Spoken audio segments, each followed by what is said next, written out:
안녕하세요. 6월 17일 수요일 아침 말씀 시간에 나오신 성도 여러분 환영합니다. 오늘 우리가 함께 묵상할 말씀은 고린도전서 11장 2절부터 16절입니다. 너희가 모든 일에 나를 기억하고 또 내가 너희에게 전하여 준 대로 그 전통을 너희가 지킴으로 너희를 칭찬하노라. 그러나 나는 너희가 알기를 원하노니 각 남자의 머리는 그리스도요 여자의 머리는 남자요 그리스도의 머리는 하나님이시라. 무릇 남자로서 머리에 무엇을 쓰고 기도나 예언을 하는 자는 그 머리를 욕되게 하는 것이요.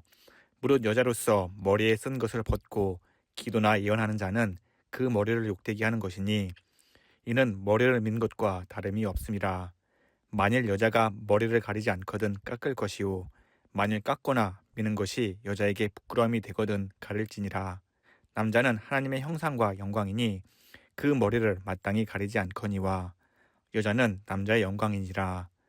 남자가 여자에게서 난 것이 아니요 여자가 남자에게서 났으며 또 남자가 여자를 위하여 지음을 받지 아니하고 여자가 남자를 위하여 지음을 받은 것이니 그러므로 여자는 천사들로 말미암아 권세 아래에 있는 표를 그 머리 위에 둘지니라. 그러나 주 안에는 남자 없이 여자만 있지 않고 여자 없이 남자만 있지 아니하니라. 이는 여자가 남자에게서 난 것 같이 남자도 여자로 말미암아 났음이라. 그리고 모든 것이 하나님께서 났느니라. 너희는 스스로 판단하라. 여자가 머리를 가리지 않고 하나님께 기도하는 것이 마땅하냐. 만일 남자에게 긴 머리가 있으면 자기에게 부끄러움이 되는 것을 본성이 너에게 가르치지 아니하느냐. 만일 여자가 긴 머리가 있으면 자기에게 영광이 되나니 긴 머리는 가리는 것을 대신하여 주셨기 때문이니라. 논쟁하려는 생각을 가진 자가 있을지라도 우리에게나 하나님의 모든 교회에는 이러한 관례가 없느니라. 아멘. 고린도전서 11장 2절부터 16절은 공적 예배 중 여성의 머리 수건 착용 문제를 다루고 있습니다. 오늘날의 시선으로 보면 예배 중에 여성이 머리를 가리는 것이 왜 그렇게 심각한 문제인가 하는 의문이 들 수 있습니다. 또한 글을 읽다 보면 마치 남성이 여성보다 우위에 있다는 남존여비 사상처럼 보여 현대인들에게는 오해하기 쉽고 난해한 구절로 다가옵니다. 하지만 당시 고린도라는 도시의 독특한 사회적 문화적 배경을 이해하면 사도 바울이 왜 이런 권면을 했는지 알 수 있습니다. 1세기 고린도는 그리스에 위치해 있었지만 로마 황제가 직접 통치하던 거대 도시였습니다. 그러니 자연스럽게 그리스 문화와 로마의 법, 사회적 관습이 강하게 혼재되어 있었습니다. 당시 로마 그리스 사회에서 기혼 여성이 공공장소에 나갈 때 머리에 수건을 쓰는 것은 결혼한 여성의 정숙함과 남편에 대한 신실함을 나타내는 사회적, 법적 상징이었습니다. 특히 상류층 기혼 여성들은 외출할 때 옷자락을 머리에 뒤집어 씀으로써 자신의 높은 신분을 나타내고 사회적 보호를 받기도 했습니다.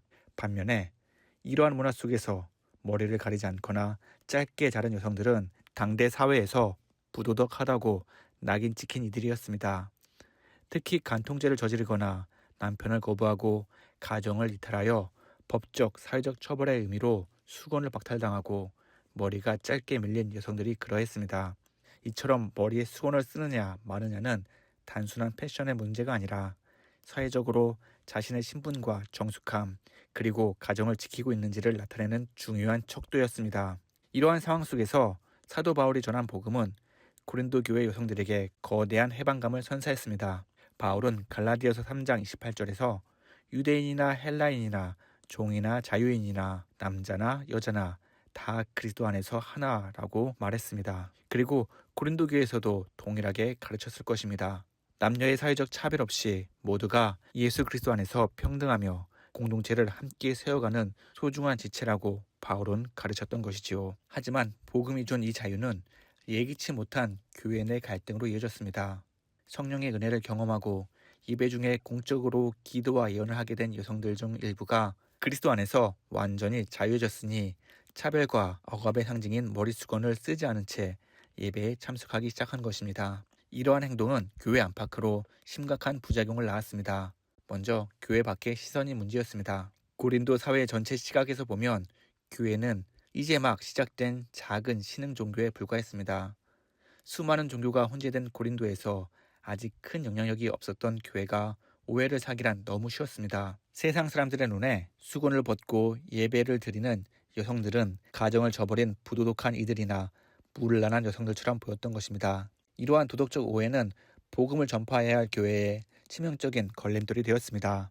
게다가 이 문제는 교회 내부의 무질서까지 불러일으켰습니다. 당시 가정교회 형태로 모이던 예배 구조 속에서 공적인 자리에 있는 아내가 남편 앞에서 머리수건을 벗는 것은 남편의 머리됨, 곧 권위를 공공연히 무시하고 가정의 질서를 부정하는 도발적인 행동으로 비춰졌습니다. 결국 복음의 자유를 오해한 행동이 가정의 평화를 해치고 나아가 교회 공동체의 영적 질서까지 깨뜨리게 된 것입니다. 사도 바울은 이 문제가 지속될 경우 교회 안팎으로 큰 혼란이 일어날 것을 알고 반드시 해결책을 제시해야만 했습니다. 그리하여 사도 바울은 창조의 질서와 사회적 관습을 결합하여 지혜로운 권면을 펼칩니다. 먼저 사도 바울은 3절부터 12절에 걸쳐 창조의 질서를 소개하며 하나님과 그리스도, 남편과 아내로 이어지는 관계의 질서를 언급합니다. 3절에서 바울은 그러나 나는 너희가 알길 원하노니 각 남자의 머리는 그리스도요 여자의 머리는 남자요 그리스도의 머리는 하나님이시라고 말합니다.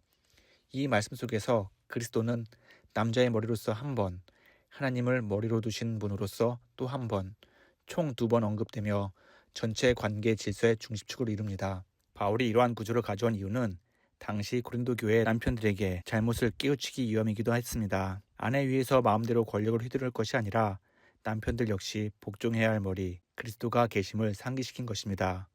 즉 남편들이 그리스도의 통치 아래 질서를 지키며 아내를 존중하도록 유도한 권면입니다. 그러므로 바울의 의도는 남존 여비를 주장하는 것이 아니라 공동체의 영적 질서와 상호 존중을 세우는 데 있었습니다. 실제로 바울은 11절과 12절에서 주 안에는 남자 없이 여자만 있지 않고 여자 없이 남자만 있지 아니하니라. 이는 여자가 남자에게서 난 것 같이 남자도 여자로 말미암아 났음이라. 그리고 모든 것은 하나님에게서 났느니라고 말하면서 남녀의 상호 의존성과 동등성을 분명히 짚어내며 남녀 간의 온전한 존중이 결국 하나님께로 향한다는 것을 보여주고 있는 것입니다. 또 이어서 바울은 문화적 수용과 덕을 세우는 일의 중요성을 강조합니다. 13절과 14절을 보면 너희는 스스로 판단하라. 여자가 머리를 가리지 않고 하나님께 기도하는 것이 마땅하냐. 만일 남자에게 긴 머리가 있으면 자기에게 부끄러움이 되는 것을 본성이 너에게 가르치지 아니하느냐고 묻습니다. 비록 그리스도 안에서 수건을 벗을 자유가 주어졌을지라도 당시 고린도 문화 속에서 그 행동이 유발할 사회적 파장과 오해를 깊이 고려하라는 뜻입니다. 복음이 주는 자유가 아무리 소중할지라도 공동체의 유익과 덕을 세우는 일보다 앞설 수는 없기 때문입니다. 이 원리는 바울이 고린도전서 10장 23절과 24절에서 이미 선언한 바 있습니다. 모든 것이 가하나 모든 것이 유익한 것은 아니오. 모든 것이 가하나 모든 것이 덕을 세우는 것이 아니니 자기의 유익을 구하지 말고 남의 유익을 구하라. 이 말씀처럼 자신의 유익보다 덕을 세우는 일, 또 남의 유익을 구하는 것이 더 옳은 일이라고 바울은 말합니다. 바울은 이 권면에 대해 교회 안에서 여전히 논쟁과 반발이 일어날 수 있음을 잘 알고 있었습니다. 그래서 16절에서 이렇게 말합니다. 논쟁하려는 생각을 가진 자가 있을지라도 우리에게나 하나님의 모든 교회에는 이런 관례가 없느니라고 단호하게 선언합니다. 비본질적인 문제로 교회를 분열시키고 논쟁을 일삼는 태도 그 자체가 하나님의 교회에는 존재하지 않는다는 강력한 메시지를 던져줍니다. 결국 그리스도인의 자유는 언제나 사랑과 덕이라는 울타리 안에서만 진정한 가치를 지닙니다. 내가 무엇이든 할 수 있는 권리가 있을지라도 교회의 평화와 복음 전파를 위해서라면 기꺼이 그 문화에 나를 맞추거나 내 권리를 내려놓을 줄 아는 성숙함이 필요합니다. 머리에 수건을 쓰고 벗는 행위 자체는 자유의 영역이지만 이 문제로 공동체의 갈등과 오해가 생긴다면 기꺼이 수건을 쓰는 편이 복음적이고 옳다는 것입니다. 나만의 자유를 내려놓고 공동체 모두에게 덕이 되고 사랑이 되는 길을 택하는 것, 그것이 바로 하나님께서 원하시는 참된 믿음의 태도라 믿습니다. 2000년이라는 오랜 시간이 흘렀지만 오늘날 우리 안에도 형태만 다를 뿐 똑같은 문제가 존재합니다. 우리는 종종 그리스도인의 자유라는 이름 뒤에 숨어 정작 자신의 이익이나 고집, 취향은 조금도 내려놓지 못할 때가 많습니다. 그리고 세상은 끊임없이 부추깁니다. 당신의 권리를 당당하게 주장하고 당신의 자유를 마음껏 누리십시오. 그것이 똑똑하고 멋진 삶입니다. 하지만 십자가의 복음은 정반대를 선포합니다. 참된 그리스도인의 진짜 능력은 내가 할 수 있는 자유가 전적으로 있음에도 불구하고 공동체의 덕을 위해 기꺼이 하지 않을 수 있는 능력입니다. 그렇게 해야 하는 이유는 우리 모두가 예수 그리스도의 십자가의 사랑에 전부 빚진 자들이기 때문입니다. 우리 모두 진정으로 예수님을 따르는 자가 되려면 내게 주어진 자유와 권리부터 예수님 앞에 기꺼이 내려놓아야 합니다. 예수님께서 겟세마네 동산에서 피땀 흘려 기도하시며 내 뜻대로 마옵시고 아버지의 뜻대로 하옵소서 라고 고백하셨던 것처럼, 그리고 골고다 언덕을 오르시기까지 묵묵히 완전한 순종을 보이셨던 것처럼 말입니다. 그러기에 사도 바울은 오늘을 살아가는 성도에게 이렇게 말합니다. 너희 안에 이 마음을 품으라. 곧 그리스도 예수의 마음이니 그는 근본 하나님의 본체시나 하나님과 동등됨을 취할 것으로 여기지 아니하시고 오히려 자기를 비워 종의 형체를 가지사 사람들과 같이 되셨고 사람의 모양으로 나타나사 자기를 낮추시고 죽기까지 복종하셨으니 곧 십자가의 죽으심이라. 성도의 참된 자유는 내 권리를 마음껏 관철하는 데 있지 않고 공동체 전체의 유익을 위해 나를 낮추는 데 있습니다.